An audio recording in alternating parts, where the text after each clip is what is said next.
462페이지. 자, 3장의 주택의 공급 보겠습니다. 자, 건설한 주택은 이제 공급한다는 게 분양한다 그 얘기고요. 저 분양 또는 임대하는 것을 공급한다라고 하죠. 그래서 이 공급의 원칙은 뭐 됐고, 그 옆 페이지로 합니다. 자, 2절. 분양가 상한제. 자, 어디다가는 별표. 그럼 분양가 상한제, 자, 이 말 들어보셨죠? 자, 학개론에서도 배우셨을 건데, 자, 분양가 상한제가 뭐예요? 자, 분양가 최고 가격 딱 정해놓고 넘어가지 마라 그얘기죠. 그래서 쉽게 얘기하면은 그 아파트 비싸게 분양 못하게 규제하는 것을 분양가 상한제라고 하고요.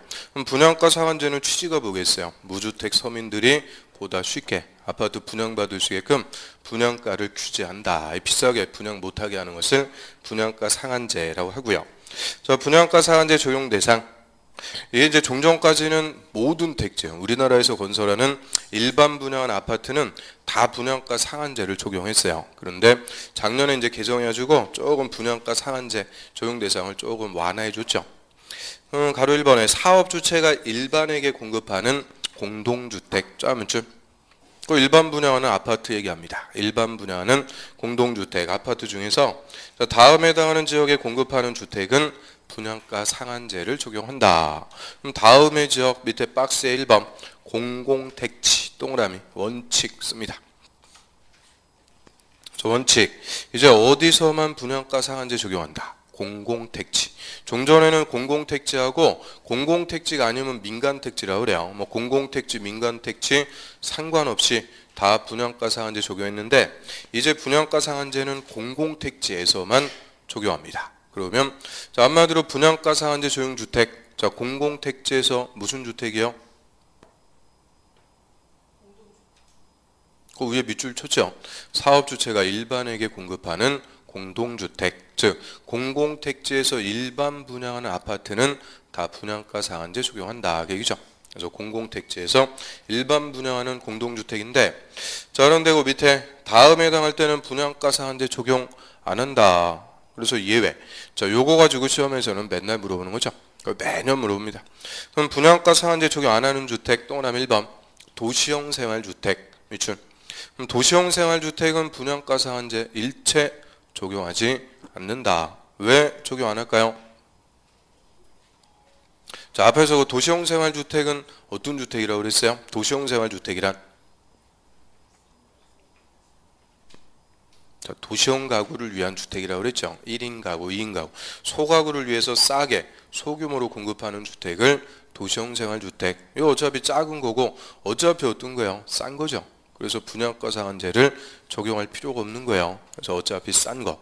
도시형 생활주택은 분양가 상한제 적용 안 하고요. 그 다음에 또 밑에 거 3번 하나 더 봅니다. 자, 작년에는 동그라미 3번. 요게 정답 지문이었는데 그럼 관광진흥법에 따라 지정된 관광특구에서 관광특구에서 자, 건설 공급하는 공동주택으로서 건물의 층수가 50층 동그라미 50층 이상. 그 다음에 이 주택법에서는 한 층의 높이를 3m로 잡습니다. 그래서 50층 곱하기 3m 하면은 높이는 150m 이상. 그럼 저 건축법에서는 한 층의 높이가 얼마였어요? 4m로 계산하죠. 근데 건축법은 한 층의 높이가 4m인데 주택은 4m까지 가는 거 아니에요? 3m라고 그래요. 그래서 50층 곱하기 3m 하면은 150m니까 그 높이까지는 뭐 신경 쓸 필요 없고요. 저 50층 이상. 그럼 관광특구에서 건설 공급하는 몇 층 이상? 50층 이상인 공동주택, 아파트. 그럼 관광특구 저 해운대 같은 거 생각하시면 돼요. 해운대 같은데 50층 이상 아파트면은 뷰가 엄청 좋은 거죠. 조망이 엄청 좋고요. 그래서 요새 그 또 비리 때문에 많이 나오는 거. 그 해운대 그 뭐 있어요? 뭐 LCT인가? 그 주상복 아파트 100층 넘어가는 거. 저 그런 것을 소위 뭐라고 부를까요? 펜트하우스라고 그러죠. 펜트하우스. 저 우리 제2롯데월드 꼭대기 107층인가? 그거 분양가가 얼마인지 들어보셨어요? 300억이라고 그러죠. 300억. 그래서 자, 이런 펜트하우스 이런 거는 서민이 공급받고 그런 거 아니죠. 부자들이 분양받는 거니까 분양가 상한제 적용할 필요가 있다 없다? 없다. 당연한 거죠. 그래서 관광특구에 50층 이상인 아파트 그런 것들은 우리 서민들이 분양받는 주택이 아니니까 분양가 상한제 적용하지 않습니다. 그래서 개념 두 개만 딱 이해해 두면은 뭐 애우고 그럴 필요가 절대 없는 거죠. 넘어갑니다. 그 다음에 3절의 사업주체 의무, 여기서부터 이제 공급 규제라 그래요. 공급을 철저하게 규제하는 파트인데 우리 인문서에 뭐 제대로 써는 게 하나가 없어요. 그 옆에 보면은 5절에 전매 제한 나오죠. 자, 그게 공급 규제에서는 핵심입니다. 전매라는 게 뭐예요? 전매. 되파는 거, 다시 파는 걸 전매한다고 그러죠. 그래서 분양받고 일정 기간 못 팔게 제한하는 것을 전매 제한이다라고 합니다. 그럼 예를 들어서 대표적인 게 분양가 상한제 조용주택. 분양가를 규제하죠. 그래서 인근 지역의 시가는 4억인데 분양가는 3억에 분양을 해요. 그럼 분양가 3억, 시가 4억, 차액 1억. 이게 그대로 뭘로 붙는 거예요? 피로 붙는 거죠. 그래서 이 분양만 받으면 피가 딱 붙는단 말이에요. 투기의 대상. 그래서 이 분양가 상한제 조용주택 같은 것은 분양받으면 일정 기간 못 팔게 하는 거예요. 그거를 분양권 전매 제한한다 이렇게 얘기하고요.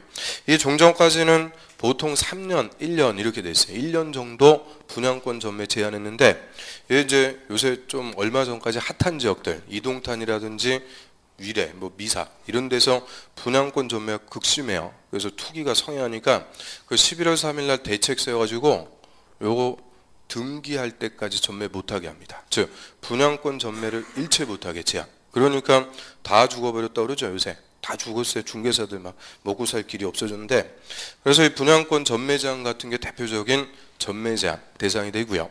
그래서 핵심은 기간이에요. 기간인데 우리 교재는 동그라미 1, 2, 3 대상만 딱 써놓고 기간이 하나도 안 나오죠. 그러니까 뭐 알맹이가 없는 거예요. 그래서 역시 뭐가 나와야 된다. 기본서. 기본서가 기다려지는 이유가 되는 거죠.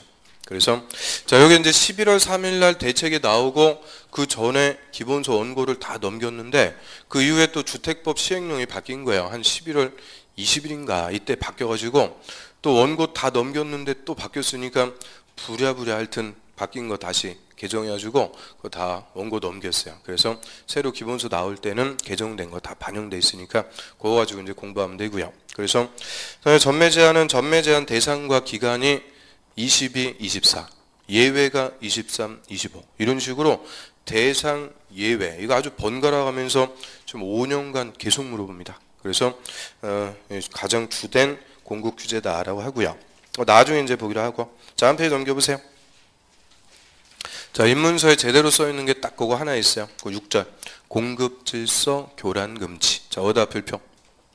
자, 얘도 그 타이틀에 보면은 20회 이렇게 써 있는데 20회가 아니고 23회요. 23, 24, 25. 3년 연속 기출. 그리고 26, 27 쉬었어요. 올해하고 작년 쉬었으니까 내년부터 또 주구장창 물어볼 수 있는 중요한 논점입니다. 그럼 공급 질서 교란 금지. 자, 교란을 금지한다 그랬는데 교란이라는 말이 뭐예요? 교란. 계란 또 생각하면 안 돼요. 요새 계란 먹기 힘든데 아무튼 계란이 아니고 교란. 어지럽게 하는 행위죠. 그래서 공급 질서를 교란하는 행위를 금지합니다. 그래서 첫 번째 논점. 자, 금지 행위. 뭐를 금지하는지. 자, 누구든지 이 법에 따라 건설 공급되는 주택을 공급받거나 공급받게 하기 위해서 자, 다음에 해당하는 증서나 지위를 양도 동그라미, 양수 동그라미. 그 양도, 양수, 가로 열고 매매, 증여, 그 밖에 권리 변동을 가져오는 모든 행위입니다. 즉 사업하는 모든 행위인데 상속과 저당은 제외. 밑줄 별표. 상속 저당은 제외. 그럼 부모님 돌아가셔갖고 상속받는 거는 뭐 금지할 수가 없는 거죠. 또 저당권 설정도 제외요. 그래서 상속과 저당을 제외한 권리 변동을 가져오는 모든 행위, 사업하는 모든 행위. 그 다음에 또는 이를 알선하거나 알선 동그라미. 자, 알선한다는 게 뭐예요? 중개하는 거죠. 중개, 소개하거나 중개. 알선하거나 또는 양도, 양수, 알선할 목적으로 하는 광고 동그라미. 광고를 해서는 안 되며 딱 끊습니다. 거기까지가 첫 번째 금지. 그 다음에 누구든지 거짓 그 밖에 부정한 방법으로 자, 이 법에 따라 건설 공급되는 증서나 지위 주택을 공급받거나 공급받기 위해서는 안 된다. 이게 두 번째 금지. 그럼 두 번째 금지 행위는 한마디로 거짓말로 분양받으면 안 된다 그 얘기죠. 그래서 이건 뭐 물어볼 논점이 아니고 항상 첫 번째가 논점이죠. 첫 번째 뭐를 하면 안 된대요? 자, 일정한 증서나 지위를 양도, 양수, 알선, 광고해서는 된다. 그 양도, 양수는 사고 파는 모든 행위인데 두 개만 빼준다 그랬어요. 상속과 저당은 제외. 그럼 뭐를 양도 양수 사고 팔면 안 되는지 박스 1번. 자, 주택조합원이 조합주택을 우선 공급받을 수 있는 지위. 그럼 우리 좀 전에 주택조합 배웠죠? 근데 주택조합 중에서도 리모델링 조합은 해당 사항 없어요. 리모델링 조합은 리모델링 하는 거지 분양받는 거 아니죠? 그래서 정확하게 얘기하면 두 개요. 지역조합과 직장조합의 조합원으로서 조합주택을 우선 공급받을 수 있는 지위. 조합원 지위. 그 다음에 이번에 주택사환사채. 얘도 좀 전에 배웠네요. 주택사환사채. 자, 채권자는 몇 년 내 분양계약 체결해서 우선 공급받을 수 있다. 3년 내. 3년 내 분양계약 체결해서 아파트 우선 분양받을 수 있는 증서. 자, 이런 주택을 우선 공급받을 수 있는 지위나 증서를 입주권이라고 그랬죠. 입주자가 될 수 있는 지위나 증서. 입주권 딱지 개념이에요. 이 딱지. 이런 것들 사고 팔면 안 된다 얘기죠. 그 다음에 또 동그라미 3번. 자, 입주자 저축 증서 이게 써 있는데 그거 소위 뭐라 그래요? 입주자 저축 증서. 청약 통장이라고 그러죠. 청약 통장. 아파트 분양받기 위해서 가입하는 청약 통장. 이게 예전에는 여러 가지가 있었어요. 뭐 청약 저축, 청약 예금, 청약 부금 뭐 여러 가지 있었는데 다 통합돼 갖고 이제 딱 하나입니다. 주택 청약 종합 저축. 종합 저축이라고 그래요. 그래서 종합 저축에 가입해서 1년 이상 12번 이상 금액을 꾸준히 납부하면은 아파트 분양받는데 1순위라고 그래요. 공급 1순위. 그래서 1순위자는 2순위보다 우선 분양받을 수 있는 거죠. 그래서 이 청약통장 요것도 역시 주택을 우선 공급받을 수 있는 증서. 그런데 그 1번, 2번하고는 조금 달라요. 1번, 2번은 확정적으로 우선 공급받는 거고 3번은 1순위라도 당첨이 돼야 되죠. 그래서 청약통장은 소위 시중에서 물딱지라고 그래요. 물딱지. 당첨이 돼야 돼요. 그래서 그 1번, 2번, 3번 한마디로 다 의미는 뭐예요? 주택을 우선적으로 공급받을 수 있는 지위나 증서. 입주권 개념. 자, 이런 것들은 뭐 하면 안 된다? 양도, 양수, 알선, 광고하면은 안 된다. 그래서 그 광고가 이제 몇 년 전에 들어와가지고 자, 종전에는 전봇대 보면 청약통장 사업합니다. 막 찌라시 같은 거 많이 붙어 있었어요. 그런데 이제 그런 광고를 해서는 된다, 안 된다? 안 된다. 금지합니다. 그래서 광고까지 다 못하게 하고요. 그런데 이거 실제 이거 청약통장 같은 거 사고 팔까요? 사고 팔지 않을까요? 일반적으로 사고 팔죠. 또 그 암암리에 다 사고 팔아요.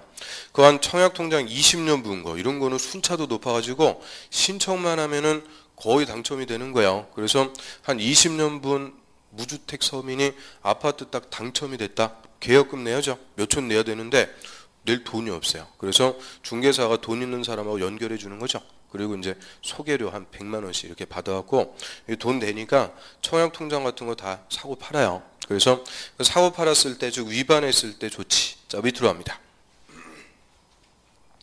동그라미 1번에 국토부 장관 또는 사업주체는 그 주택 공급을 신청할 수 있는 지위를 무효. 지위를 무효. 밑줄. 무효에다가 동그라미. 무효로 하거나 그럼 이제 1순위 지위를 뭐 한대요? 무효. 몇십 년 부었던 거 그냥 물거품 되는 거예요. 또는 이미 체결된 주택의 공급 계약을 취소할 수 있다. 공급 계약을 취소. 밑줄. 취소에다가 동그라미. 그러면 지금 청약통장 사고 팔았는데 그 자리에서 걸렸다 하기죠. 그러면 이제 1순위라는 지위를 몰래요? 무효. 그런데 분양계약을 체결한 상태에서 청약통장 사고 판 게 걸렸어요. 이때는 계약은 무효가 되는 게 아니고 취소할 수 있다. 그래서 무효하고 취소는 다른 거다 민법에서 배웠죠. 그래서 무효하고 취소는 어떻게 달라요?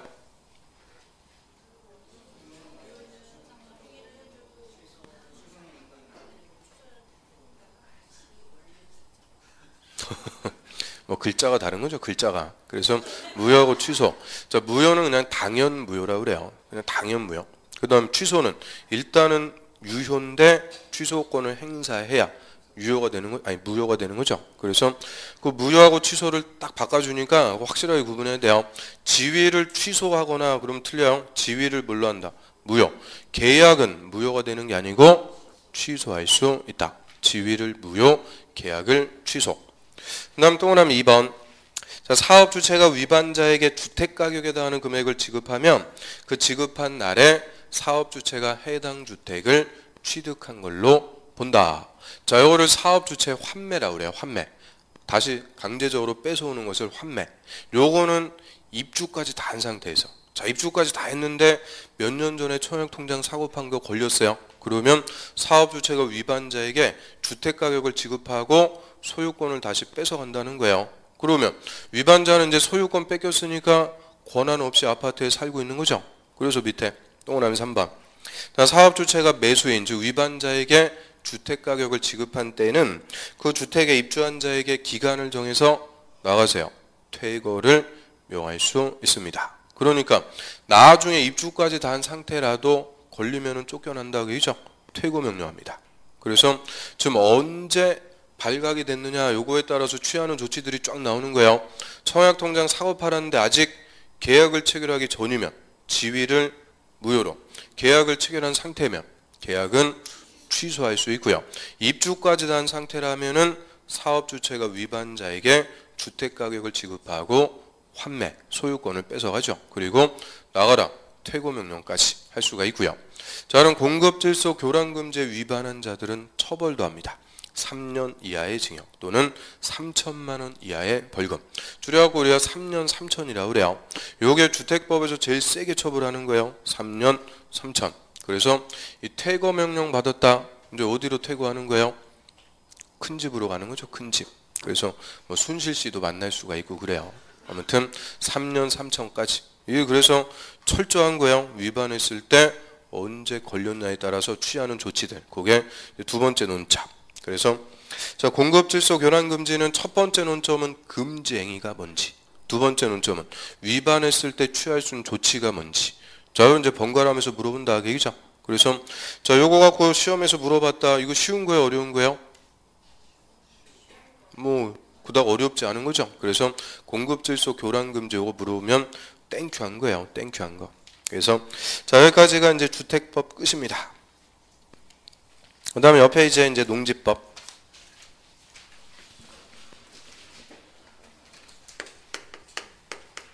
자, 마지막 이제 6번째 법률이 농지법이고요.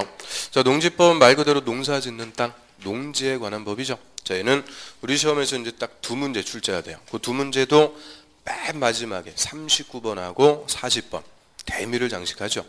그래서 모든 과목 중에서 가장 마지막에 보는 과목이 공법. 거기서도 제일 마지막에 나오는 게 농지법. 그래서 우리 중개사 시험에 대미를 장식하는 거고요.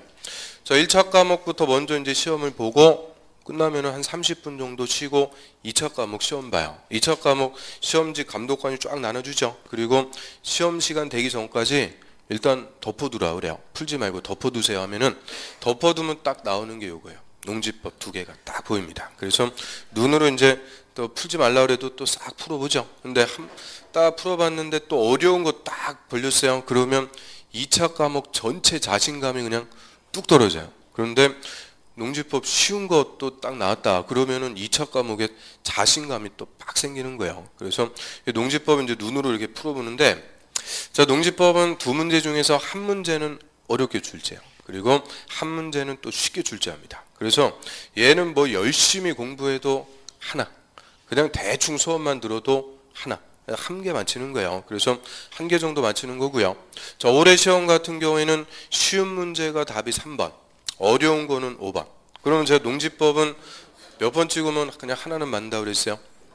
5번. 그러니까 올해는 두 문제 다 맞출 수 있던 거죠. 쉬운 거는 풀어갖고 맞추고, 어려운 거는 5번 찍어갖고 맞추고. 그래서 올해 이제 두 문제 다 맞출 수 있었는데, 아무튼 농지법은 5번 갖다 찍으면 둘 중에서 하나는 무조건 맞아요. 여태까지 10년간 깨지지 않는 역사입니다. 역사. 그런데 내년도에 28회 때 또 어떻게 될지 몰라요. 그래서 내년도에 또 5번 갖다 찍었는데 안 나왔다고 저를 욕하고 그러면 안 돼요. 저는 여태까지 나왔던 거를 그냥 말씀드리는 거고, 내년도에 찍는 거는 항상 자기 책임하에 찍는 거지 저한테 책임 전가시키고 그러면 안 돼요. 자, 아무튼 그래서 농지법 두 개니까 나중에 또 농지법 나는 달인이 되겠다, 농지법을 마스터하겠다, 아주 그냥 또 의욕을 크게 갖고 열심히 공부하고 그럴 필요 있어요, 없어요? 없어요. 그냥 수업만 잘 들으시면 돼요. 수업만. 개인적으로 공부하고 그럴 필요 없는데, 문제는 근데 뭘까요? 수업도 안 듣는다 얘기죠. 그래서 지금은 뭐 처음이니까 뭔지도 모르고 그냥 남아 계셨는데 나중에 가면은 농지법 합니다. 그러면 여기서 한 대명 남고요. 다 도망갑니다.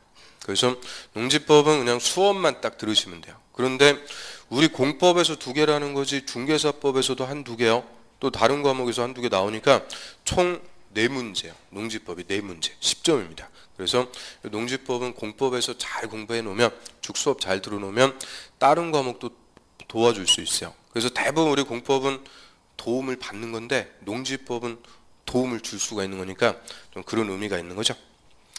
그러면 1장의 총설에서 재정 목적은 뭐 좋은 얘기고요. 그 밑으로 합니다. 자, 용어 정의에서 1번 농지, 거다 별표. 그럼 농지법의 적용 대상물 당연히 뭐예요? 농지. 그래서 그 법의 적용 대상물이 항상 핵심이요. 건축법은 건축물, 주택법은 주택, 농지법은 농지, 이런 것들이 핵심 개념. 그래서 농지의 의의 봅니다. 농지란 다음에 해당하는 토지다 해서 박스 1번 전답 과수원 그 밖에 법적 지목을 불문 밑줄. 그럼 지목에 상관없다 그얘기죠. 지목에 관계없이 실제로 동그라미 실제로 농작물의 경작지, 경작지 동그라미 1. 그럼 농작물 경작지가 소위 논밭이죠. 전답인데 지목이 전답이 아니라도 실제 뭐하고 있으면 돼요? 경작지로 쓰면 돼요. 또 단연생 식물의 재배지, 재배지 동그라미 2. 자, 이거를 소위 이제 과수원이라고 그러죠. 과수원, 지목이 과수원이 아니래도 실제 재배지로 쓰고 있으면은 농지가 되고요. 그 다음 동그라미 2번 1번 토지가 농지죠. 농지의 계량시설, 계량설 비춘. 자, 계량설은 뭐 농로, 제방, 수로 뭐 이런 거 얘기합니다. 계량설과 자, 농지에 설치하는 농축산물 생산설, 생산설 동그라미 4. 그럼 생산설은 뭐 있겠어요? 비닐하우스, 온실 이런 것들. 생산설로서 그 밑에 시설의 부지, 부지에다가 비춘. 그래서 계량시설의 부지 또는 생산설의 부지로 쓰고 있으면 그것도 다 농지가 돼요. 그래서 자, 농지법상의 농지는 그 4가지 개념이요. 자, 지목에 상관없이 실제 뭘로 쓰고 있으면 된다? 경작지, 재배지, 계량설의 부지, 생산설의 부지 4가지로 쓰면은 농지다 그 얘기인데 자, 옆으로 합니다. 가로 2번. 자, 다음의 토지는 농지에서 제외된다. 즉 농지처럼 보여도 농지가 아니다 그 얘기죠. 농지법 적용하는 게 아닌데요. 자, 박스 1번 지목이 전답 과수원이 아닌 토지 밑줄. 전답 과수원이 아닌 토지로서니까 엔드죠. 로서 경작지나 재배지로 계속 이용된 기간이 3년 미만 밑줄 3년 미만인 일시사용 토지. 자, 일시적으로만 농사 짓는 땅 이거는 농지가 아니라는 거예요. 그런데 요건 2개를 다 갖춰야 돼요. 첫 번째 지목이 뭐가 아니어야 되고 전답 과수원이 아니고 두 번째 몇 년 미만? 3년 미만 일시사용 토지. 그럼 이거 한번 구분해 봐요. 자, 예를 들어서 지목이 전입니다. 전. 작년 2015년부터 개간해 갖고 이 밭농사 짓고 있는 땅이다. 자, 이 땅은 농지법상의 농지다 아니다. 농지죠. 지목이 전. 전답 과수원일 때는 기간에 상관없이 그냥 다 농지예요. 그러면 지목이 잡종지. 자, 잡종지는 저 공시법에서 무슨 땅이라고 배웠어요? 잡종지란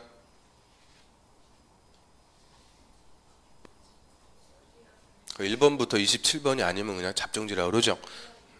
네, 1번부터 27번 지목이 없을 때는 다 뭐가 되는 거다? 잡종지. 괜히 물어봤다 싶어요. 하여튼 잡종지로서 자, 2000년도부터 개간해가지고 논농사 짓고 있는 땅이다. 자, 이 땅은 농지법상의 농지도 아니다. 농지죠. 지목이 전답 과수원이 아니라도 2000년부터 농사 지었으면 3년 이상 농사 지은 거죠. 그러면은 농지가 되는 거예요. 그래서 자, 지목이 전답 과수원이거나 또는 3년 이상 농사 지으면은 농지법 적용하는 농지예요. 그래서 이 2가지 요건을 다 갖춰야 돼요. 첫 번째 뭐가 아니어야 된다? 전답 과수원이 아니고 두 번째는 몇 년 미만? 3년 미만 일시사용 토지. 이거는 농지에서 제외. 그 다음 두 번째 지목이 임야인 토지 비춤. 지목이 임야인 토지는 그냥 산이다 그겠죠. 산, 임야. 산으로서 산지관리법에 따른 산지 전용 허가를 거치지 않고 산지 전용 허가를 거치지 않았다는 것은 그 상태 그대로, 그냥 산 그 상태 그대로 자, 농작물의 경작이나 다년생식물 재배에 이용하는 토지. 그럼 산에서 그 상태 그대로 사과나무 몇 그루 심어놨습니다. 그 농지요? 그냥 산이다, 그죠? 그걸 뭐 그렇게 써놓은 거예요. 그래서 산은 농지가 아니고요.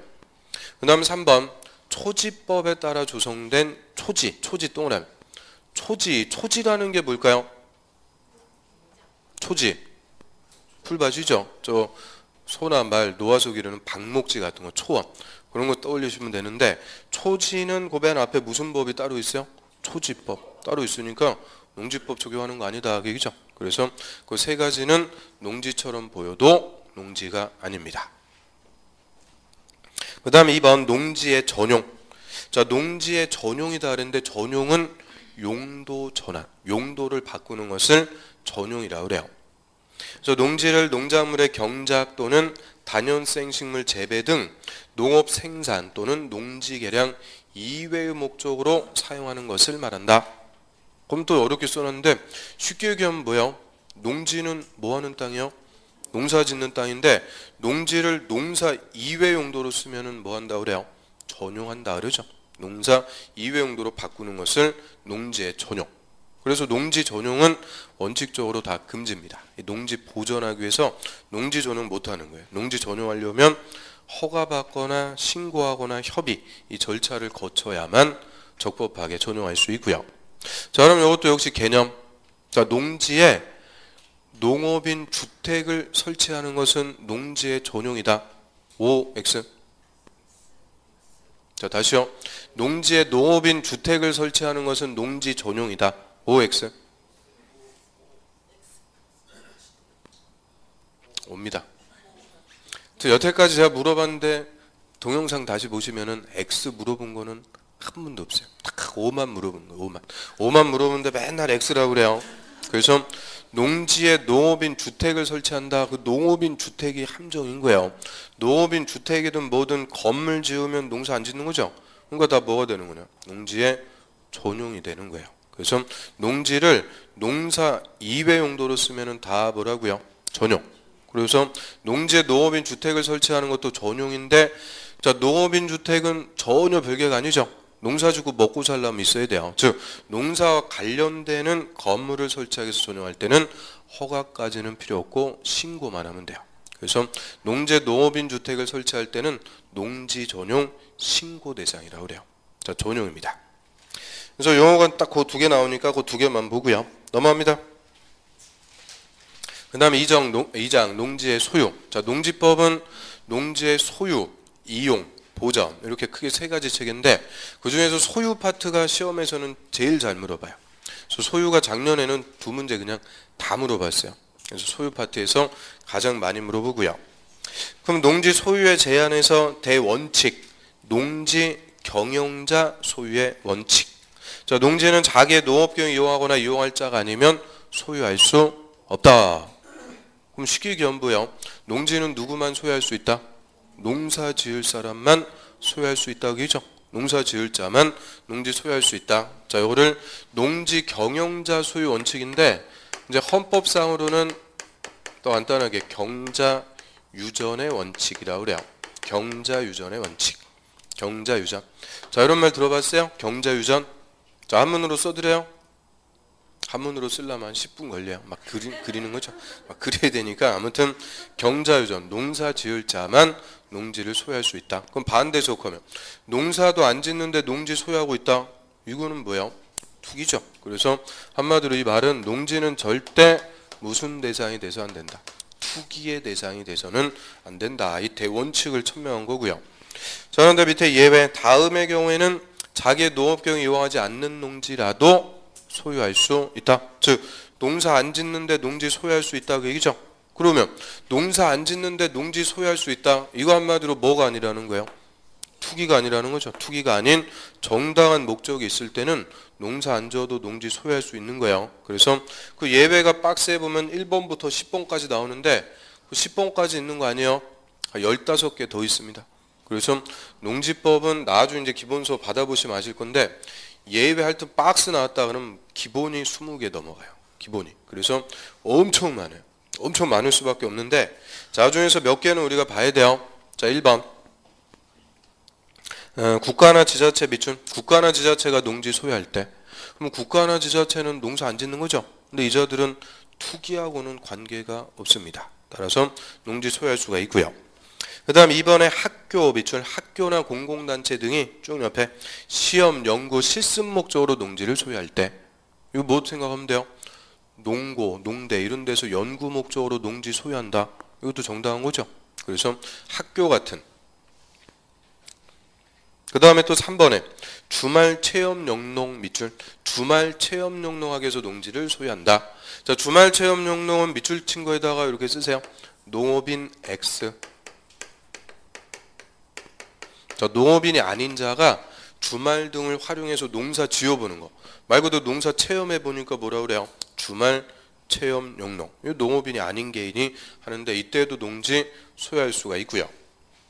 그 다음에 4번은 상속 동그라미. 상속 받았어요. 또 5번 8년 동그라미. 8년 이상 농업경에 종사하던 자가 이농하는 경우. 이농한다는 게 뭐예요? 이사 가는 거죠. 이제 농사 안 짓고 떠난다. 이농. 이농할 때 그 이농 당시에 농지를 계속 소유하는 것도 예외를 줘요. 요거를 소위 기득권이라고 그러죠. 기득권. 8년 이상 농사 지은 사람은 떠날 때도 농지에서 농사 지을 거다. 인정해 주는 거예요. 그래서 이농 농지 소유할 수가 있고요. 자, 지금 속으로 또 야, 몇 개만 한다고 그러고 다 보고 있네 또 그러고 있죠. 자, 그런데 2개만 더 보겠습니다. 2개만. 그 밑에 7번 농지 전용 허가 밑줄. 허가 받거나 농지 전용 신고 전용 신고 밑줄. 한 자가 농지를 소유할 때 그럼 농지 전용 허가 받거나 농지 전용 신고했다. 이제 이 농지는 농사 짓는 거예요, 안 짓는 거예요? 안 짓는 거죠. 아예 농사 안 짓겠다. 전용 허가를 받거나 전용 신고했으니까 이제 농지는 농사 안 짓는 땅이라는 거예요. 그러니까 농사 안 져도 소유할 수가 있는 거고요. 그 다음에 그 밑에 8번 농지 전용 협의 밑줄.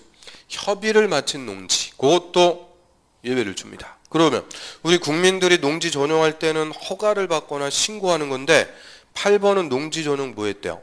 협의했대요. 협의. 협의라는 것은 국가나 지자체 간에 하는 거예요. 국가나 지자체, 행정청이 자기들끼리 허가받거나 신고하고 그런 거 있을까요? 없을까요? 없어요. 그래서 행정청끼리는 뭐 한다고요? 협의. 그래서 국가나 지자체가 농지 전용 협의를 마친 것도 농사 안 짓는 거니까 예외가 됩니다. 그래서 그 정도 봅니다. 그럼 7개 정도 우리가 쭉 봤는데 그거 뭐 애우고 그럴 거 있어요? 없어요? 없어요. 다 농사 안 짓는데 농지 소유하는 게 투기가 아니다. 그죠? 그럼 그 중에서 뭐 하나 숫자 나오는 거 이농할 때 몇 년 이상 농사 짓다? 8년. 이거 어디서도 들어봤어요? 세법 시간에도 들어봤죠? 아, 괜히 얘기했다. 또 제가 잘못한 것 같아요. 아무튼 자, 이농 농지 몇 년 이상 농사 짓다? 8년. 8년 이상 뭐 그 정도 하나 보고요. 그 다음에 옆으로 합니다. 자, 2절에서 농지의 소유상한. 자, 어디다가는 별표. 그럼 소유상한은 일정 면적까지만 농지를 소유해라 하는 거예요. 자, 이 소유상한은 항상 전제 조건. 농사 안 짓는 자가 농지를 소유했을 때만 소유상한. 일정 면적까지만 소유하도록 합니다. 그러면 농사를 짓는 사람은 소유상한이 있어요? 없어요? 절대 없다는 거예요. 농사 안 짓는 자가 예외적으로 농지를 소유했을 때만 상한이 들어가고요. 자, 소유상한은 뭐 3개입니다. 그 1번 상속농지요. 상속으로 농지를 취득했는데 농업 경영을 하는 자. 그러면 틀려요. 농업 경영을 하지 않는 자. 밑줄. 농사 안 짓는 자는 그 상속농지 중에서 총 얼마까지? 10,000제곱미터 또는 10,000제곱미터까지 소유할 수 있고요. 또 2번째 8년 이상 농사 짓다 이농하는 자. 이농농지 역시 얼마까지? 10,000제곱미터 동그라미까지 소유할 수 있습니다. 그럼 상속농지, 이농농지 다 얼마요? 10,000제곱미터까지 소유할 수 있는데 3번째 주말 체험용농 밑줄. 주말 체험용농 하려는 자는 총 1,000제곱미터 미만 밑줄. 1,000제곱미터 미만의 농지를 소유할 수 있고요. 여기서 면적은 세대원 전부의 총 면적 다 합쳐가지고 1,000제곱미터 미만의 농지를 소유할 수 있습니다. 그래서 이거 21회 그대로 기출이요. 상속농지, 이농농지 가로 비워놓고 얼마까지? 10,000제곱미터까지. 그거 쉬운 거예요? 어려운 거예요? 완전 쉬운 거죠. 그래서 내년에 물어봤으면 참 좋았을 텐데 아무튼 몇 년 전에 물어봤고요. 그럼 이제 물어보면은 주말 체험 용농 갖고 물어볼 수 있는 거예요. 자, 주말 체험 용농은 얼마까지 소유할 수 있는 거예요? 1000제곱미터까지. 그러면 틀려요. 1000제곱미터 미만입니다. 그럼 1000 미만이니까 1000 포함 안 된다 그죠? 999제곱미터까지만 소유할 수가 있습니다. 그래서 나머지는 10,000제곱미터인데 얘만 1000 미만이에요. 왜 그럴까? 자, 우리 이제 그 용어에서 안 나오는데, 자, 이 농업인은 1000제곱미터 이상의 농지에서 농사 지으면 농업인이 됩니다. 그런데 주말 체험 용농은 누가 한다고 그랬어요? 농업인이 아닌 자가 한다고 그랬죠. 그래서 주말 체험 용농은 1000제곱미터가 포함되면 안 된다. 1000제곱미터 미만의 농지를 소유할 수가 있고요. 그 다음에 또 쭉 내려와 보세요. 이제 3절 농지 취득 자격 증명. 자, 얘가 작년, 재작년, 2년 연속 기준인데요. 자, 이거 줄여가지고 뭐라고 부를까요? 농취증, 그렇게 부르죠. 농지 취득 자격 증명. 줄여갖고 농취증. 자, 농지 취득하려면 농사 지을 수 있는 증명 받아오라는 거예요. 농사 지을 증명 받는 것을 농취증. 그래서 농지를 투기 목적으로 소유하는 것을 방지하기 위해서 농지 취득하기 전에 사전에 농취증부터 발급받도록 합니다. 그럼 발급 대상, 자, 농지를 취득하려는 자인데 거기서 취득은 원인 불문입니다. 매매를 하든 교환을 하든 증여를 받든 판결로 취득하든 경매로 취득하든 예외 없어요. 그래서 경매로 농지를 취득할 때도 다 농취증 발급받아야 돼요. 그래서 어떤 원인이든 농지를 취득하려는 자는 농지 소재지에 관한 시, 구, 읍, 면장, 매출, 시, 구, 읍, 면장으로부터 농취증을 발급받아야 된다. 딱 끊습니다. 그러면 농지 취득하기 전에 발급받는 거예요? 후에 발급받는 거예요? 전에. 취득하려는 자는 했으니까 취득하기 전에 농취증부터 발급받아요. 자, 첫 번째 논점. 누구한테 와서 발급받는다? 시, 구, 읍, 면장입니다. 이거 시군구청장한테 발급받는다. 몇 번 기출이에요? 절대 시군구청장이 아니고 시구, 읍, 면장. 군수가 빠져요. 읍장, 면장. 그래서 시구, 면장이 농지법에 딱 2번 나요. 그 2번이 다 중요합니다. 그래서 일단 농취증 발급관청은 시구, 읍, 면장. 그런데 다만 다음의 경우에는 농취증 발급받지 않고 농지 취득할 수 있다. 즉 농취증 없이 농지 취득할 수가 있는데요. 박스에 보면은 또 1번부터 7번까지 나오죠. 7번까지만 있을까요? 한 15개 더 있어요. 그래서 역시 엄청 많은데 자, 그중에서 4개가 핵심. 4개만 딱 정리하면 이거 물어봤을 때 다 맞출 수 있어요. 자, 1번 국가나 지자체 매출. 자, 국가나 지자체가 읍장, 면장한테 가서 농취증 좀 발급해 주세요. 그런 거 없어요. 국가나 지자체는 농취증 필요 없고요. 그 다음에 국가나 지자체가 농지 전용할 때는 허가받거나 신고하는 게 아니고 뭐 한다고 그랬어요? 협의. 4번 농지 전용 협의 매출. 전용 협의를 마친 농지. 그 다음 2번 상속 동그라미. 아, 부모님 돌아가셔갖고 상속받는 거죠. 이때 뭐 피상속인의 사망과 동시에 상속이 되는데 농지증 발급받을 겨를이 없는 거예요. 상속. 자, 상속은 저 민법에서 무슨 승계라고 배우셨어요? 포괄승계. 권리와 의무가 포괄적으로 넘어간다고 그러죠. 포괄승계. 그럼 개인의 포괄승계는 상속. 법인의 포괄승계는 뭐라고 배웠어요? 법인의 포괄승계.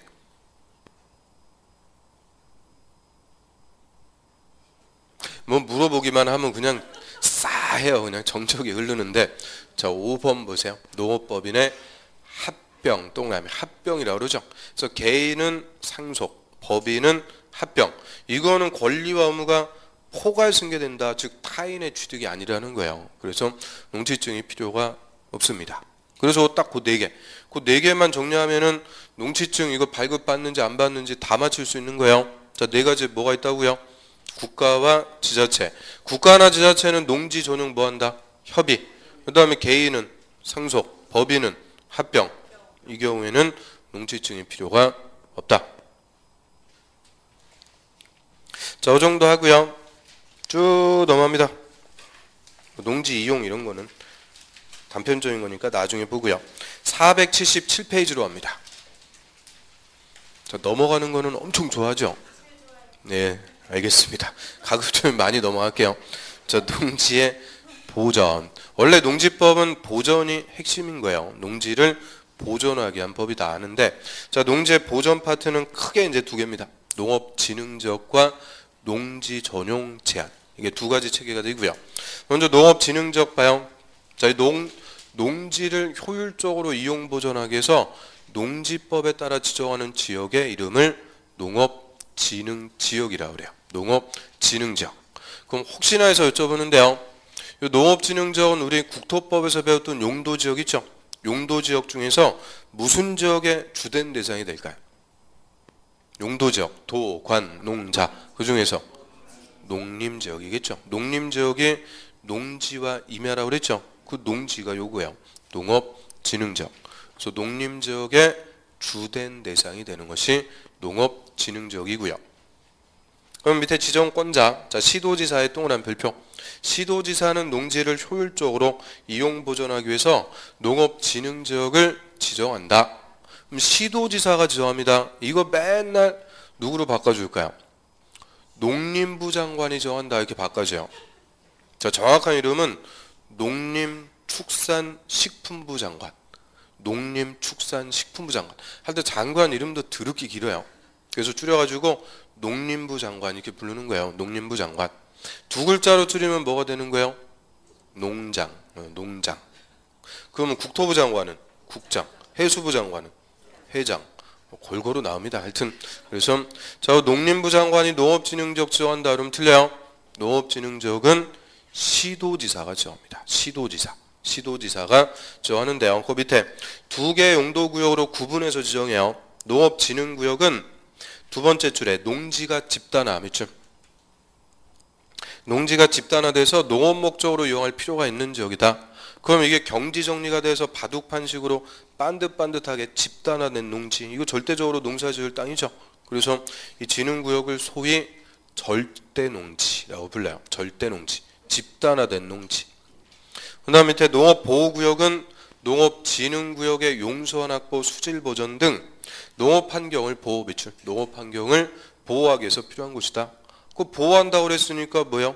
농업보호구역. 그래서 자, 농업진흥지역은 크게 두 개로 구분해서 지정해요. 자, 여기서 한번 보면 경지 정리가 돼서 반듯반듯하게 집단화된 농지. 자, 요게 뭐예요? 농업진흥구역. 그 다음에 농업진흥구역의 용수원 확보, 수질보전 등 농업환경을 보호하려고 지정하는 것이 농업보호구역. 그 다음에 진흥구역과 보호구역 두 개를 합쳐가지고 뭐라 부르는 거예요? 농업진흥지역입니다.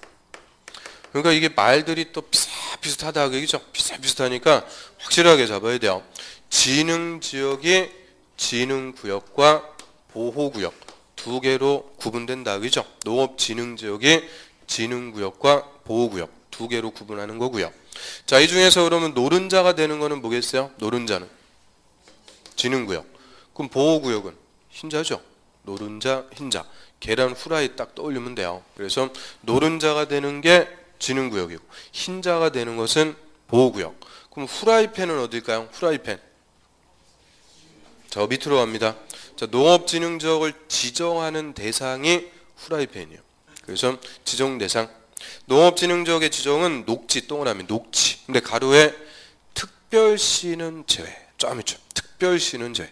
그럼 우리 서울특별시에 녹지지역 있다고 거기다 농업진흥지역 지정해서 농사 지으세요? 이건 안 된다는 거죠. 그래서 특별시는 제외. 관리 동그라미, 농림 동그라미, 자연환경 보전 동그라미 지역을 대상으로 지정합니다.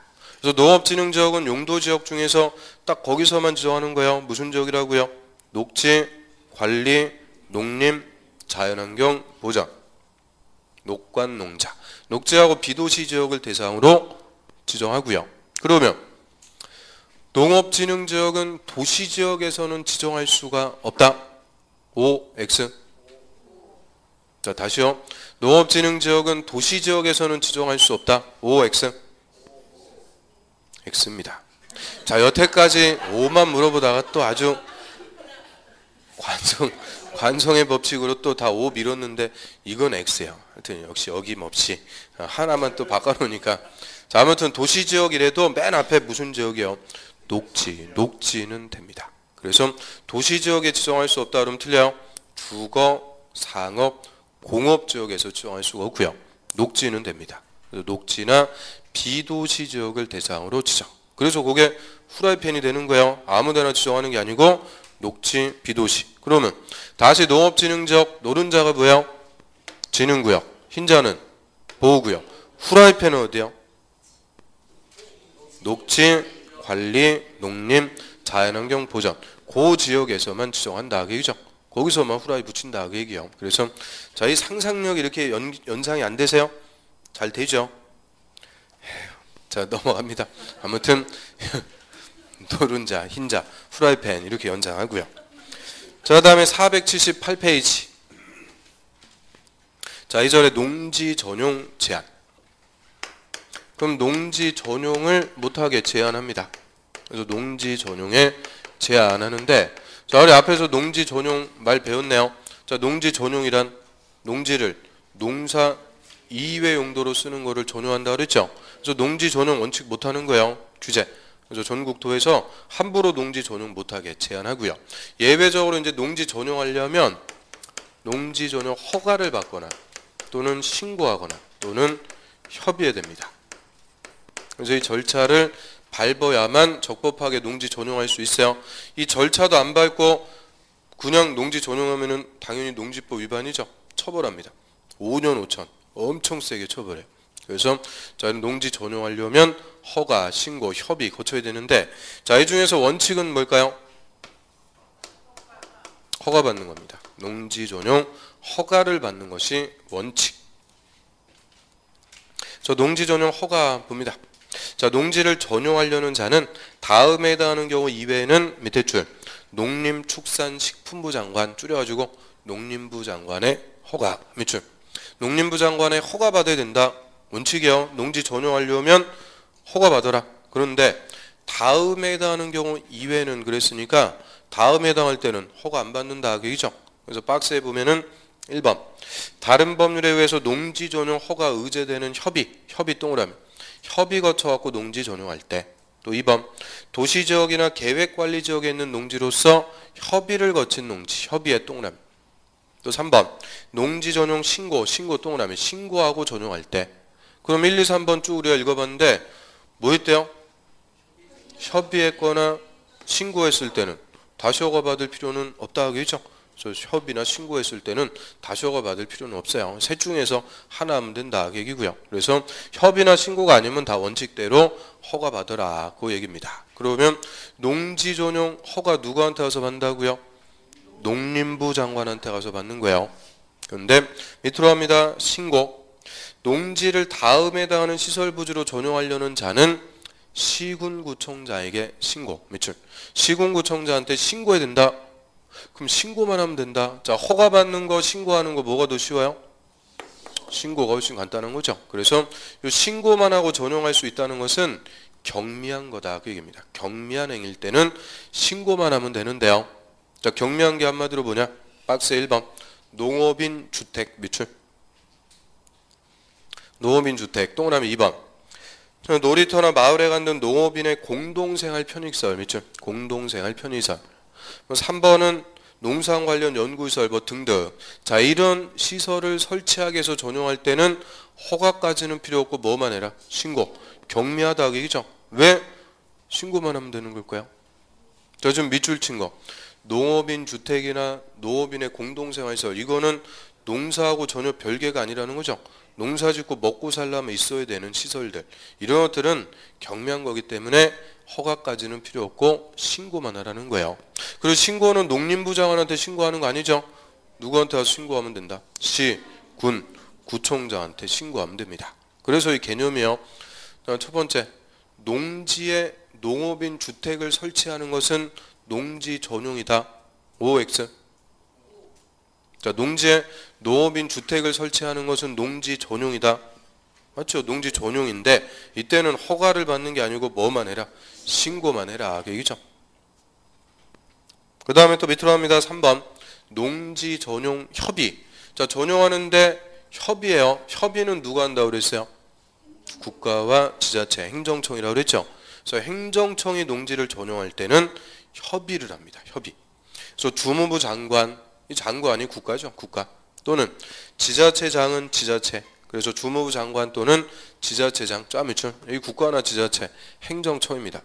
그래서 행정청은 다음에 해당할 때는 농림부 장관과 밑줄 미리 농지 전용에 협의합니다. 협의에 또는 협의해야 된다. 그래서 농림부 장관하고 농지 전용 협의해라. 언제? 박스 1번. 도시지역의 주상공업지역을 지정. 쫙밑줄 주상공업지역을 지정하거나 도시군 계획서를 결정. 밑줄 할 때 그 지역이나 시설 예정지에 농지가 포함되어 있으면은 농지 전용 협의해야 돼요. 그럼 요거는 우리 국토법하고 연결되는 거기 때문에 자, 논리를 한번 좀 봅니다. 자, 예를 들어서요. 자, 일대 지역에 주거지역, 상업지역, 공업지역. 자, 이 주상공업지역이라는 용도지역을 지정하려고 그래요.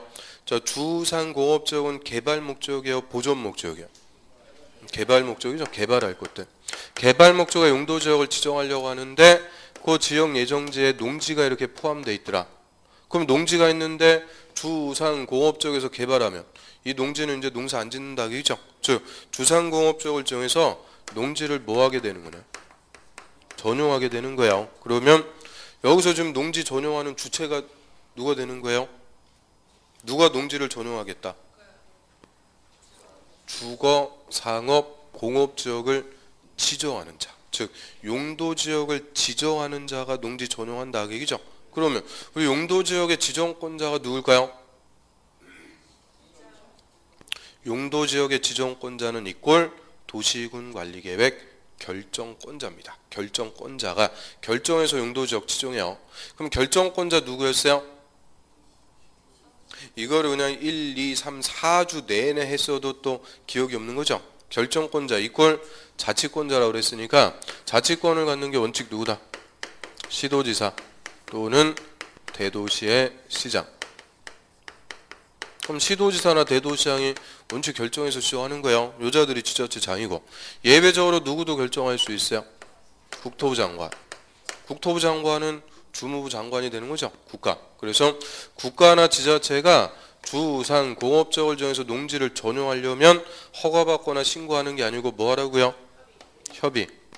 농지 전용 협의한다. 그래서 우리가 이 계획을 결정하기 전에 즉 도시군관리계획 결정하기 전에 결정권자는 협의하고 심의, 거쳐갖고 결정해요. 그 협의가 이룬 협의를 얘기하는 겁니다. 농지 전용 협의부터 거쳐야 되고요. 그럼 여기서 또 논점. 그럼 좀 전에 농지 전용 협의를 마친 농지는 취득할 때 농지증 발급 받아야 돼요? 필요 없어요? 농지증이 필요가 없다. 그러니까 결론. 주상공업지역의 농지를 취득할 때는 농지증을 적용하지 않습니다. 즉 농지증을 발급받을 필요가 없다는 거예요. 이게 다 국토법하고 연결되는 논점인데 나중에 가서 또 한번 보기로 하고요. 그래서 자 주상공업지역을 지정할 때 농지가 포함되어 있으면 전용 뭐부터 하라고요? 협의. 그 협의를 마친 농지는 농지증도 필요가 없다. 그러면 자 농지 전용하는 방법. 자 허가받거나 신고하거나 협의해라 했는데 허가 누구한테 가서 받는 거예요? 농림부 장관한테 허가 받죠. 한 5분만 지나면 또 이제 생각이 안 나는 거죠. 농지 전용 허가 원칙 농림부 장관. 신고는 누구한테요? 시군 구청장. 협의는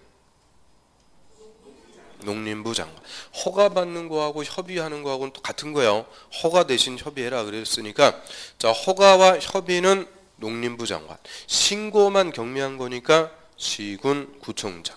그래서 여기서 제일 잘 물어보는 논점은 권한자 갖고 물어보는 거죠. 허가 누구한테 받고 신고 누구한테 하고. 원래 여기 하나 더 있어요. 농지 타용도 일시사용 허가라는 게 더 있어요. 그래서 작년에는 그 누구한테 허가받고 신고하는지 그거 가지고 단순하게 물어봤습니다. 그래서 저희까지 농지 전용 허가, 신고, 협의 전용하는 방법 우리 간단하게 봤고요. 여기까지가 좀 입문서는 끝이네요. 또 막상 다 끝나니까 또 섭섭하죠. 뭐 그렇진 않습니다. 아무튼 자, 여기까지 해서 입문과정 자, 우리 충실하게 이제 기본 공법을 공부하기 위한 기본적인 개념들 다 훑어봤어요. 물론 머리에 별로 남아있는 건 없어요. 그런데 이게 안 남아있는 것 같아도 다음 주에 다시 국토법 들어와서 또 수업하죠. 그러면 생각이 나요. 생각이 나고 우리 처음에 할 때 가방 싸는 거는 전국 1등이세요. 그래서 우리 처음에 공법 입문과정 첫 시간에서 그 공법을 배우면서 느꼈던 그 문화적 충격 있죠. 그게 이제 다시 반복하면서는 많이 상쇄됩니다. 많이 상쇄돼 갖고 이제 들어와요. 그리고 세 번째 반복하면은 다 들어와요. 이런 식으로 반복 학습으로 이걸 해결하는 거지 한 방에 절대 되는 거 아니라고 그랬어요. 그래서 1, 2월 달 또 3, 4, 5, 6 하여튼 내년도 10월 말까지 중요한 개념은 100번 합니다. 100번. 그래서 다 머리에 이제 남아 있는 거니까 절대 걱정하지 마시고요. 자, 오늘 수업 내용 중에서 궁금하시거나 질문하실 거 물론 없어요. 예.